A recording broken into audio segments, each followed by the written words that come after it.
நிறைய ஆஃபீஸில் tea break invariably became as a smoke break. Why? 5 major reasons. 1. Peer influence.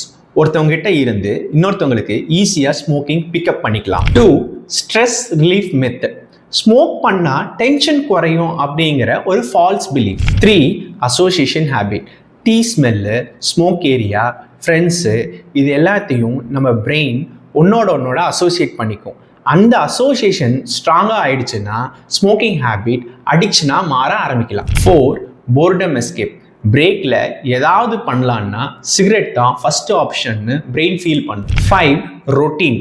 டெய்லியும் நம்ம இதை ரிப்பீட் பண்ண பிரெயினுக்கு டீ பிரேக்னா ஸ்மோக் பிரேக்குன்னு தான் லேர்ன் ஆகும். ஸோ நெக்ஸ்ட் டைம் ஆஃபீஸில் நீங்கள் டீ பிரேக்குக்கு போகும்போது be careful about your choices.